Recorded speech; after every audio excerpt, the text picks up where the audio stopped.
इस वीडियो को देखने से पहले मेरा सभी बच्चों से अनुरोध है कि आप लोग कोऑर्डिनेट ज्योमेट्री का पहला वीडियो ज़रूर देखें, तभी आप सवाल लगा पाएंगे बच्चों। और बच्चों, मेरा पढ़ाने का तरीका फुल कॉन्सेप्चुअल है। मैं चैप्टर में से संबंधित हर एक चीज़ डिटेल में बताता हूँ। तो मैंने वीडियो में आपको डिस्टेंस फार्मूला की प्रूविंग भी बताई है। तो बेटा आप चाहें तो प्रूविंग को इग्नोर कर सकते हैं, लेकिन उस फार्मूले को आपको यूज़ करना है। वो फार्मूला ही आपके सवालों को लगाएगा, मतलब उस फार्मूले को आपको याद करना है। प्रूविंग चाहे तो आप इग्नोर कर सकते हैं। लेकिन बच्चों, यदि आप वाकई में अच्छे से पढ़ना चाहते हैं, कुछ करना चाहते हैं, अपने दिमाग को विकसित करना चाहते हैं, तो आपको छोटी छोटी चीज़ें आनी चाहिए। इन केस मान लो कभी भविष्य में कोई बच्चा आपसे पूछता है कि भैया डिस्टेंस फार्मूला की प्रूविंग बता दीजिए। अब आपको प्रूविंग जब आएगी तभी तो आप बता पाएंगे। इसलिए बेटा आप हर एक चीज़ को अच्छे से ध्यान दीजिए। फिर वहाँ वो उस बच्चे को आप क्या जवाब देंगे कि बेटा मैंने प्रूविंग पढ़ी नहीं, तो आपकी इंसल्ट होगी बेटा वहाँ पे। इसलिए आप लोग हर एक चीज़ अच्छे से पढ़ें, ध्यान दें। कोई प्रॉब्लम हो तो आप हमको फ़ोन करें, हमसे पूछें। और बच्चों, मैं आपको क्वेश्चंस जो हैं वो मैं एक एक बताऊँगा पूरा अच्छे से, और पूरी प्रॉब्लम आपकी सॉल्व होगी। लेकिन बेटा आप लोग को एक चीज़ और सोचनी है। अगर आपको वाकई में अपने दिमाग को, अपने ब्रेन को डेवलप करना है, दिमाग को अच्छा शार्प करना है, तो बेटा आपको ये खुद सोचना होगा। जैसे मैंने आपको पूरी कॉन्सेप्ट बता दी, तो आपको ये सोचना होगा कि इस एक्सरसाइज में किस क्वेश्चन में कौन सा फार्मूला यूज़ होना है, या किस क्वेश्चन को हम किस प्रकार से किस तरह से सॉल्व करेंगे। मतलब कोई क्वेश्चन दिया है तो हमें उसमें खुद अपना दिमाग यूज़ करना चाहिए, किसको हम किस प्रकार से सॉल्व करेंगे। अगर उसके बाद भी नहीं आता तो फिर तो मैं खुद हूँ, मैं बताऊँगा। लेकिन सबसे पहले आपको खुद दिमाग लगाना चाहिए, सोचना चाहिए कि इस क्वेश्चन को हम किस तरह से सॉल्व कर सकते हैं, तभी आपका दिमाग डेवलप होगा। तो बेटा कोऑर्डिनेट ज्योमेट्री हम लोग को पढ़नी है। ये देखिए 7.1 का पहला क्वेश्चन बेटा क्या कह रहा है, निम्न बिंदु किस चतुर्थांश अथवा अक्ष पर स्थित होंगे। यानी बेटा हमको बताना है कि ये जो बिंदु दिए हैं किस चतुर्थांश में होंगे और किस अक्ष में होंगे। तो बेटा जो हमने वीडियो आपको भेजा है, उस वीडियो में मैंने सबसे पहले यही टॉपिक डिस्कस किया है, चतुर्थांश के बारे में। तो आप जब उस वीडियो को देखेंगे तो ये चतुर्थांश आप जान पाएंगे कि कैसे क्या होगा, किस अक्ष में है, किस चतुर्थांश में। तो थोड़ा सा हम आपको बता देते हैं बेटा, आइए देखते हैं। जैसे बेटा दिया है, बेटा हम लोग देखते हैं। जैसे लिखा क्या है 1,2, क्या लिखा बेटा 1,2, यानी प्लस प्लस। तो बेटा प्लस प्लस कहाँ होता है, फर्स्ट में। ये देखिए, ये फर्स्ट, ये सेकंड, ये थर्ड, ये फोर्थ। फर्स्ट में क्या होता है प्लस प्लस, सेकंड में क्या होता है माइनस प्लस, थर्ड में क्या होता है माइनस माइनस, फोर्थ में क्या होता है प्लस माइनस। तो इस अकॉर्डिंग हम लोग पहचान लेंगे कि कहाँ पर क्या है। देखिए 1,2 प्लस प्लस है तो ये कहाँ होगा, फर्स्ट में होगा। 2,-1 प्लस माइनस कहाँ होगा, प्लस माइनस फोर्थ में होगा बेटा। और उसके बाद माइनस माइनस कहाँ होगा, थर्ड में होगा बेटा। कहाँ होगा, थर्ड में माइनस माइनस। अब बेटा जैसे लिखा -1,0, तो x में माइनस, y में 0, यानी कि माइनस कहाँ होता है, x यहाँ होता है। x माइनस कहाँ होता है, यहाँ पर। और y में 0 कहाँ होता है, x अक्ष में। यानी कि ये जो -1,0 है किस अक्ष में होगा, x अक्ष की ऋणात्मक दिशा में, x अक्ष की ऋणात्मक दिशा में। अब बेटा जैसे लिखा है 0,-2, तो y माइनस कहाँ होता है, नीचे, और 0 कहाँ होता है, x, y अक्ष में 0 होता है। कहाँ होता है बेटा, y अक्ष में। तो 0,-2 कहाँ होगा, y अक्ष की ऋण दिशा में, y अक्ष की कहाँ होगा, ऋण दिशा में। अब बेटा जैसे लिखा है 0,2, यानी कि x में 0, x 0 कहाँ होता है, y अक्ष में बेटा, और y प्लस कहाँ होता है, ऊपर, यानी ये क्या होगा, y अक्ष की धन दिशा में। 1,0 यानी 1 है प्लस का, और ये 0 यानी x अक्ष की धन दिशा। क्यों x अक्ष की धन दिशा, क्योंकि x अक्ष में 1 कहाँ होगा, पॉजिटिव में, और 0 y0 कहाँ होता है, x अक्ष में, यानी ये x अक्ष की क्या होगी, धन दिशा होगी। इस तरह से बेटा आपका पहला नंबर लग जाएगा। अगर आपको कोई प्रॉब्लम होगी तो आप फिर से पूछ सकते हैं हमसे। अभी मैं हर क्वेश्चन की हिंट दे रहा हूँ। अगर आपको कोई प्रॉब्लम हो तो आप फिर से पूछ सकते हैं, अपना दिमाग लगाइएगा, प्रॉब्लम हो फिर से पूछ लीजिएगा, कोई दिक्कत नहीं। आगे देखते बेटा दूसरा नंबर क्वेश्चन क्या है। संलग्न चित्र में 2a भुजा वाले एक समबाहु त्रिभुज के शीर्षों के निशान ज्ञात करने हैं। मतलब बेटा है कि एक समबाहु त्रिभुज है। समबाहु त्रिभुज क्या होता है? जिसकी तीनों भुजाएं क्या हो बेटा? बराबर हो। समबाहु त्रिभुज क्या होता है? जिसकी तीनों भुजाएं बराबर हो। तो बेटा ये है मूल बिंदु। मूल बिंदु के निशान क्या होते हैं? 0, 0। चित्र दिया गया है बेटा, ये B दिया है, ये O दिया है, ये A दिया है और बेटा ये L दिया है। और एक निशान इन्होंने क्या दिया है बेटा? 2a, 0। तो बेटा क्वेश्चन क्या है? ये संलग्न चित्र दिया है, यहाँ मूल बिंदु होगा और ये A के दिए हैं और बेटा ये B के हमको निकालने हैं। तो देखिए समझिए, मूल बिंदु के निशान क्या होते हैं? 0, 0 और ये है 2a, 0। यानी ये पूरी लेंथ क्या होगी? 2a, क्योंकि x अक्ष में है 2a और y0, तो y0 कहाँ होता है? x अक्ष पर। तो 2a, 0 कहाँ होगा? ये 2a होगा पूरा बेटा। अब बात को समझिए, ये 2a है और सबको पता होना चाहिए कि ये लंब गिर रहा है इसका। तो बेटा ये इतना कितना हो जाएगा? a हो जाएगा। कितना हो जाएगा? a। अब बेटा हमको क्या करना है? ये निकालना है, BL निकालना है। क्या निकालना है? BL। तो बेटा पाइथागोरस प्रमेय लगाइए आप। तो पाइथागोरस प्रमेय लगाएंगे तो ये 2a है, तो ये भी कितना होगा बेटा? 2a होगा। तो जब त्रिभुज OBL में पाइथागोरस प्रमेय लगा देंगे बेटा। त्रिभुज OBL में पाइथागोरस प्रमेय लगाइए। इधर देखिए 2a का स्क्वायर, यह आएगा a स्क्वायर, यह आएगा BL स्क्वायर, यह आएगा 4a square minus a square, यह आएगा BL स्क्वायर। तो BL स्क्वायर बराबर आएगा 3a स्क्वायर। तो BL बराबर क्या आएगा? a√3। क्या आएगा बेटा?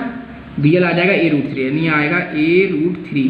तो बेटा यहाँ के जो निर्देशांक होंगे, x अक्ष में कितना है? a, और ये क्या होगा? y अक्ष में कितना है? a√3। यानी B के जो निर्देशांक आएंगे वो क्या आएंगे? a√3। ओके, इस तरह से हम लोग इसको सॉल्व कर सकते हैं बेटा।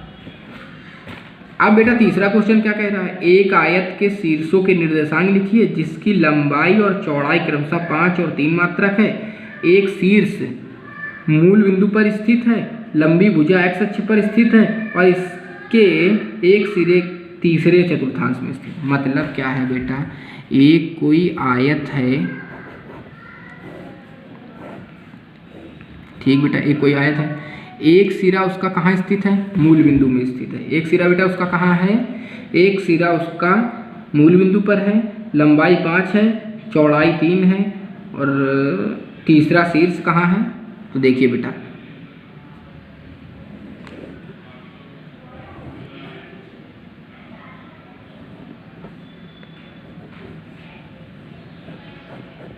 बेटा ये x अक्ष है, ये y अक्ष है, ये फर्स्ट क्वाड्रेंट है यानी प्रथम चतुर्थांश, ये सेकंड, ये थर्ड, ये फोर्थ।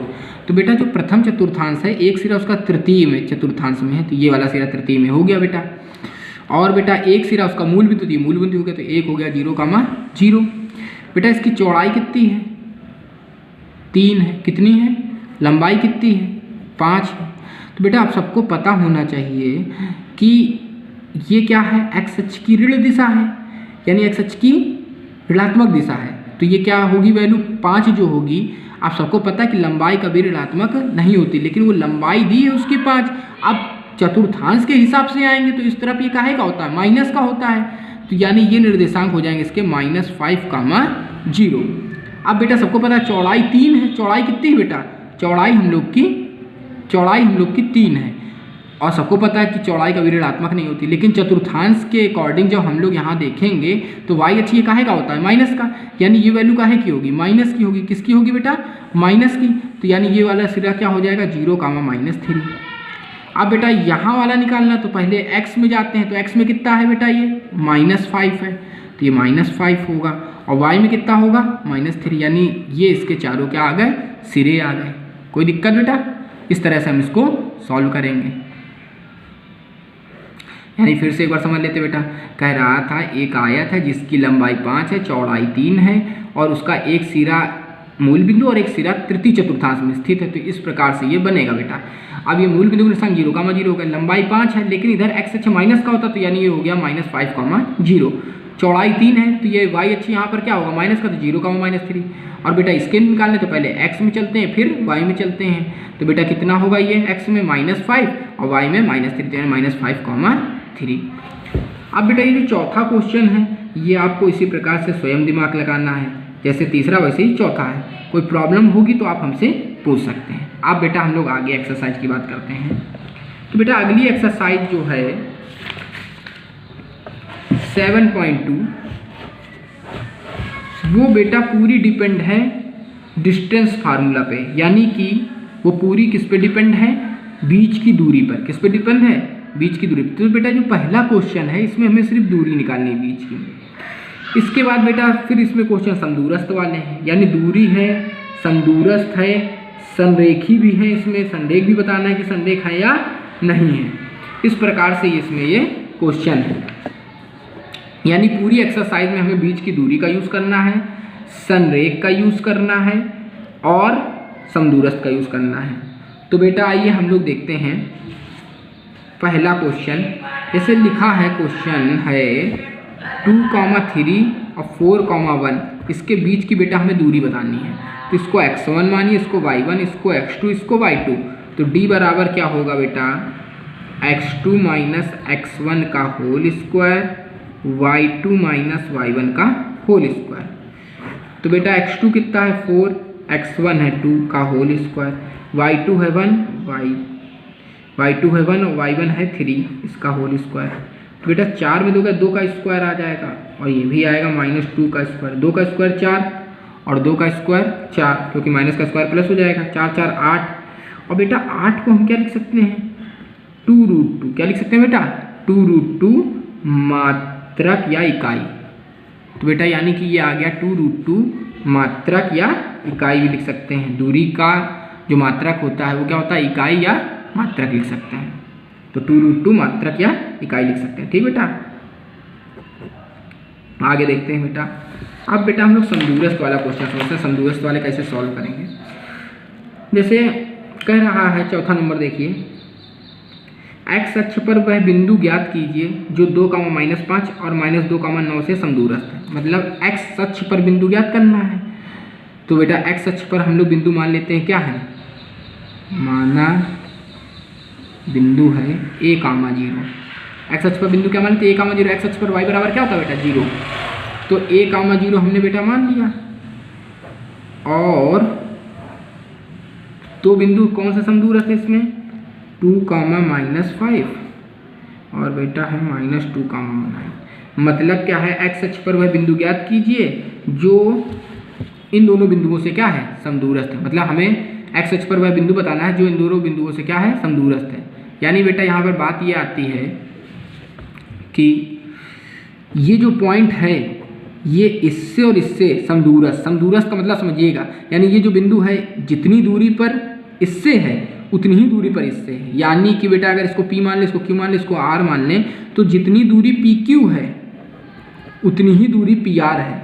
यानी ये पॉइंट इस बिंदु से और इस बिंदु से समान दूरी पर है। यानी ये बिंदु के बीच की दूरी और इस बिंदु के बीच की दूरी क्या है, समान है। समदूरस्थ का मतलब ये होता है। यानी PQ बराबर क्या आ गया, PR। अब इनके बीच की दूरी का फार्मूला लगा देंगे बेटा, तो क्या आएगा, a - 2 का होल स्क्वायर और बेटा आएगा 0 माइनस यानी माइनस प्लस का 5 का होल स्क्वायर। इधर क्या आएगा बेटा, PR क्या आएगा बेटा, PR आएगा हम लोग का a + 2 का होल स्क्वायर, क्योंकि x2 - x1 होता है तो हमने फार्मूला लगाया तो माइनस प्लस हो जाएगा और ये आएगा 0 - 9 का होल स्क्वायर। तो बेटा यहाँ से ये आएगा हम लोग का a - 2 का होल स्क्वायर, 5 का स्क्वायर कितना होगा बेटा 25, यह आएगा a + 2 का होल स्क्वायर, 9 का स्क्वायर कितना होगा 81। दोनों पक्षों का वर्ग कर दें, जब वर्ग करेंगे बेटा तो अंडर रूट हट जाएगा, तो a - 2 का होल स्क्वायर प्लस 25, यह आएगा a + 2 का होल स्क्वायर इक्वल 81। और बेटा इसको सॉल्व करिए तो आएगा a² + 4 माइनस का 4a प्लस 25, यह आएगा a² + 4 प्लस का 4a प्लस 81। तो a² से a² कैंसिल, 4 से 4 कैंसिल बेटा, और इसको इधर ले आइए तो माइनस का 8a आएगा, क्या आएगा, और 81 - 25 आएगा, 56 आएगा। 8 से काट दीजिए तो ए बराबर, ये माइनस भी है बेटा तो ये कटेगा तो -7 आएगा। ए की वैल्यू क्या आएगी बेटा -7, यानी बिंदु आ गया -7,0, यानी -7,0 आंसर आएगा बेटा आपका। ये जो -7,0 होगा इन दोनों बिंदुओं से क्या होगा, समदूरस्थ होगा। ओके, आगे देखते हैं बेटा। अब बेटा हम लोग थोड़ा संरेख से देख लेते हैं, संरेख वाला किस प्रकार सॉल्व करना। जैसे ये देखिए 12 नंबर कह रहा है, बाकी ये समदूरस्थ वाले हैं। इन क्वेश्चन में आपको जो प्रॉब्लम हो आप पूछ लीजिएगा, कोई दिक्कत नहीं है बेटा, कोशिश करिएगा, जो ना है पूछ लीजिएगा। जांच कीजिए क्या निम्नलिखित बिंदु संरेखी, हमको बताना है क्या निम्नलिखित बिंदु संरेखी हैं। तो बेटा देखते हैं, आइए 12वें का फर्स्ट है कि ये 3 बिंदु दिए गए हैं और हमको बताना है ये संरेखी हैं या नहीं, संरेखी बताना है। तो बेटा ध्यान रखिएगा, संरेखी के लिए यहाँ पर क्या करना है और दूरी के द्वारा हमको बताना है कि संरेखी हैं कि नहीं। हमने बेटा आपको संरेखी के लिए कंडीशन बताई थी कि त्रिभुज का क्षेत्रफल यदि 0 आ जाए तो बिंदु क्या हो जाएंगे, संरेख हो जाएंगे। तो आप लोग चाहे तो ऐसे भी कर सकते हैं कि डेल्टा की वैल्यू अगर 0 आ जाएगी तो बिंदु क्या हो जाएंगे, संरेख हो जाएंगे। और यदि डेल्टा की वैल्यू 0 के इक्वल नहीं आ रही है तो बिंदु संरेख नहीं होंगे। लेकिन बेटा यहाँ हमको जो संरेख बताने हैं वो दूरी से बताने हैं। किससे बताने हैं, दूरी से। तो बेटा हम लोग क्या करेंगे, एक बिंदु को P मान लेंगे, एक को Q मान लेंगे, एक को R मान लेंगे, तीनों के बीच की दूरी निकाल लेंगे, यानी PQ निकाल लेंगे, QR निकाल लेंगे और PR निकाल लेंगे, यानी तीनों दूरियां निकाल लेंगे, PQ, QR और PR, तीनों के बीच की क्या निकाल लेंगे बेटा, दूरियां निकाल लेंगे। सबसे बड़ी दूरी आएगी वो बराबर होगी अन्य 2 छोटी दूरियों के। अगर ये कंडीशन बनती है तो बिंदु संरेख होंगे। जैसे मान लेते हैं यहाँ पर सपोज कर लेते हैं QR सबसे बड़ी आ रही है, क्या आ रही है, QR, और ये PQ और PR के बराबर अगर आ रही है, PQ और PR के योग के बराबर आ रही है तो बिंदु संरेख है। अगर बराबर नहीं आ रही तो बिंदु संरेख नहीं है। यानी जो सबसे बड़ी दूरी होगी वो बराबर होनी चाहिए अन्य 2 छोटी दूरियों के योग के। यानी बेटा कंडीशन क्या होगी, जो सबसे बड़ी दूरी होगी वो बराबर होगी अन्य 2 छोटी दूरियों के योग के। अगर ऐसा आ रहा है तो संरेख है, नहीं आ रहा तो नहीं। तो सबसे पहले आप लोग यहाँ क्या करेंगे, PQ निकालेंगे, QR निकालेंगे और PR निकालेंगे। और जो सबसे बड़ी दूरी होगी, अब जरूरी नहीं कि QR हो, जो सबसे बड़ी दूरी होगी वो अन्य 2 छोटी दूरियों के योग के बराबर आनी चाहिए। अगर नहीं आ रही तो संरेख नहीं है। जैसे यहाँ पर हम लोग ले लेते हैं, ये सवाल लिए हमने लिया है बेटा, तो PQ निकाल लेते हैं बेटा। PQ निकालिए तो आएगा 2 - 1 का whole square, formula Y distance formula x2 - x1 का whole square plus y2 - y1 का होल स्क्वायर। तो बेटा ये x1 ये y1 ये x2 ये y2, और बेटा ये आएगा 3 - 5 का होल स्क्वायर। इसको सॉल्व करेंगे, 2 में से गया 1 का स्क्वायर 1 होगा, 5 में 3 गया 2, तो 2 का स्क्वायर 4 आएगा, यानी √5 आएगा बेटा, √5। PQ निकाल लिया बेटा, QR निकालिए, QR क्या आएगा, -2 - 2 का होल स्क्वायर और -11 - 3 का होल स्क्वायर। तो बेटा ये आएगा हम लोग का 2 4 4 का स्क्वायर 16, 11 3 कितने हो गए 14, 196, 11 3 14, 14 का स्क्वायर 196, 196 और 16 जोड़ेंगे बेटा से 11, 212 आएगा बेटा। कितना आएगा ये 212। इसको 2 × 53, 2 × क्या लिखेंगे बेटा, इसको लिखेंगे बेटा हम लोग 2 × 53। अब बेटा हमने लोगों ने निकाला क्या, PQ निकाला, QR निकाला, अब PR निकालेंगे बेटा। क्या निकालेंगे, PQ QR निकाल लिया बेटा, PR निकालेंगे तो PR यहाँ निकाल लेते हैं हम लोग। तो PR निकालिए बेटा, तो क्या आएगा बेटा, -2 - 1 का होल स्क्वायर और -11 - 5 का होल स्क्वायर। तो 1 3 का स्क्वायर 9 और 16 का 256, 256 में 9 जोड़िए तो बेटा ये आएगा हम लोग का 265, और बेटा 5 × 53, तो ये आएगा √5 और 53। तो बेटा अगर हम लोग ध्यान से देखें तो सबसे बड़ी जो दूरी आ रही है वो क्या आ रही है, 265, यानी सबसे बड़ी दूरी क्या आ रही है, PR। तो बेटा अगर हम लोग देखें PR जो है वो PQ + QR के बराबर नहीं है। अगर जब जोड़ेंगे हम लोग तो PR PQ + QR के बराबर नहीं आ रहा है, इसका मतलब बिंदु संरेख नहीं है, यानी ये क्या होगा, संरेख नहीं होंगे। अब इसी प्रकार अगर हम लोग ध्यान दें तो ये क्वेश्चन नंबर बेटा आपका दिया है 8। क्वेश्चन नंबर क्या दिया है बेटा 8। इसमें कह रहा है संरेखी बताना है, ये संरेखी है कि नहीं। तो बेटा सबसे पहले हमने ए बी निकाली, ए पी निकाली और पी बी निकाली, और हम देख रहे हैं सबसे बड़ी क्या है यहाँ पर 12। सबसे बड़ी क्या है बेटा 12, और जो बड़ी क्या है 12, और ये है क्या ए बी, यानी जो ए बी है वो बराबर आ रहा है A P plus P B के। ए बी बराबर आ रहा है A P plus P B के। इसका मतलब ये जब बराबर आ रहा है तो बिंदु क्या होंगे, संरेख होंगे। ओके, हमको बेटा क्वेश्चन नंबर 23 में ये बताना है कि ये जो बिंदु दिए हैं इसमें किस प्रकार का चतुर्भुज बन रहा है, किस प्रकार का चतुर्भुज बन रहा है। तो बेटा इसमें हम लोग को करना क्या है, फार्मूला यूज करना है बीच की दूरी का ही, बीच की दूरी का ही फार्मूला यूज करके हमको इसको सॉल्व करना है। तो आइए हम लोग देखते हैं इसको कैसे हम लोग सॉल्व करेंगे।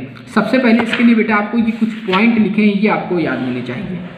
सबसे पहले हमको ये पॉइंट बेटा आपको पता होने चाहिए, यहाँ लिखे हैं कि बेटा त्रिभुज है, यदि त्रिभुज है तो दो भुजाओं का योग तीसरी भुजा से बड़ा होगा। यदि त्रिभुज है, अगर कोई 3 बिंदु दिए हैं और वो त्रिभुज है तो क्या होगा, दो भुजाओं का योग सदैव तीसरी भुजा से बड़ा होगा। समद्विबाहु त्रिभुज है तो कोई दो भुजाएं क्या होंगी, आपस में बराबर होंगी। समकोण त्रिभुज है तो बड़ी भुजा का वर्ग अन्य दो छोटी भुजाओं के वर्गों के योग के बराबर होगा। अगर समबाहु त्रिभुज है तो तीनों भुजाएं बराबर होगी।